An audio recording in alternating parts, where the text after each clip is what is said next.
पुरुଣା छाड़ी नुआ देखंतु चलंतु स्टार्ट करिवा।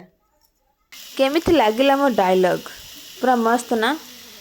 टिके मने पकई भाबिले एटा कहार डायलॉग हौ भाबंतु किंतु टिके देखु थांतु कि साग कहले एटा सुनसुनिया साग।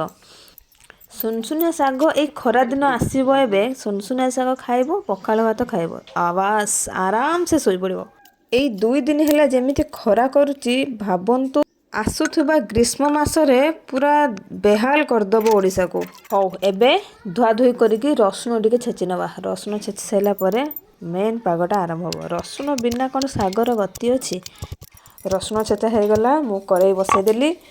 करेई इठी धुआ धुआ होछि आउ करेई बसई की भाजीबा स्टार्ट करबा।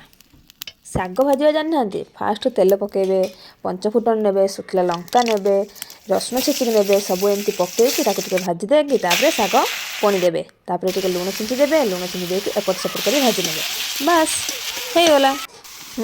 एतिकी सहज है साग भाजवा। देखिले केमिति हो गला 2 मिनिट रे साग भजा। 2 मिनिट रे कौन हुए मैगी नाई 2 मिनिट रे साग भजा हुए। पखाल जोड़े नहीं आसिकी बसी पड़िली साग भाजी मैंने पखाल न खाइले मोर हबनी। आसिक खाइले किंतु लंका खाइकी नामटी नेली। खाई सारा पर आमे लगी गलु दुकान काम रे। मो वीडियो जदि आपन को बहुत भल लगुची ताहले गोटे सब्सक्राइब करिवे जदि अल्प भल लगुची गोटे लाइक करिवे जदि बिल्कुल भल लागुनी ताहले गोटे भल कमेंट करिवे ता फल रे मो वीडियो को भल करि परिबी। रहुची बाय आसीबी नेक्स्ट वीडियो रे।